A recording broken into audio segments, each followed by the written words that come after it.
The Sikh community was born in a very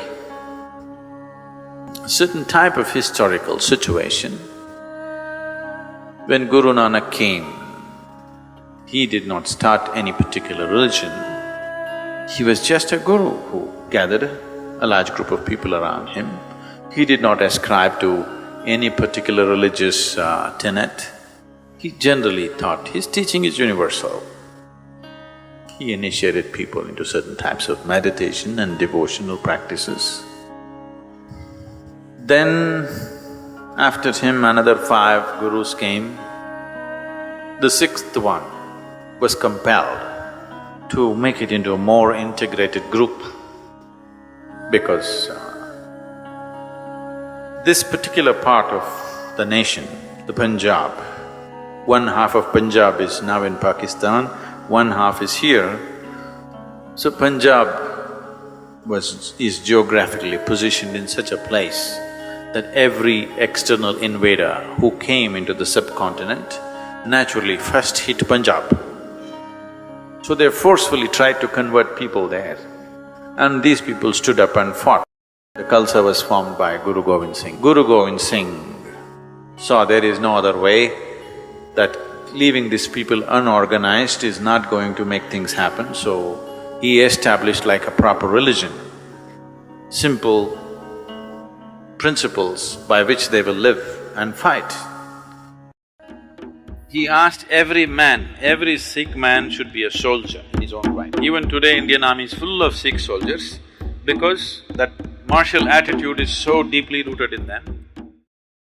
So the soldiers of Guru Gobind Singh, who are known as Nihangs, are still there. In the same way, we had the privilege of going there as guests for this particular thing, which was particularly organized for us, where the Nihangs gave a display of their martial skills. They just still live as people lived about what Guru Gobind Singh was 300 years ago. Is that? About 300 years ago, how they were. They're still armed like that, they live like that, they still ride horses and they were displaying all their skills. And old men who are like over 50 years of age, riding 2 horses, standing, 2 horses galloping at full speed, standing on the 2 horses and riding like this.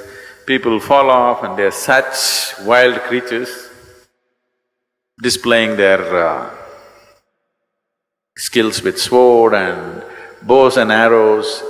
How Guru Gobind Singh created the army. They're still in the same mode, same kind of clothing, same kind of weapons, same kind of attitude. A certain segment of them, I don't know what is their population, but they get initiated into this thing at a very young age and their whole life is martial. It was very, touching and interesting, and how they're in a time warp, how they stayed back in the same thing, because this was given to them as a sacred duty to protect that society at that moment. At that moment, it was a very, very relevant thing to do. If you look back and see why they became like that, there was sufficient reason for them to become the way they became. And the most incredible thing is the whole Sikh community and their temples and the gurudwaras have done what is called as seva, which is volunteering. Everything is on voluntary basis. The place is kept, though there are lack of people and so crowded, it is kept like really, really clean. Everything is pick and span. People taking this up as their expression of their devotion, they clean the floor with their own clothes. Suppose you're wearing a shawl, with this shawl you clean a particular part of the floor. Now there are 1,000 volunteers who just come up by themselves, they're not organized. You come up today and you keep one part of the floor clean. That is your sadhana for the day. So because of this, the temple is extremely clean and people are cleaning it with their own clothes, what they're wearing.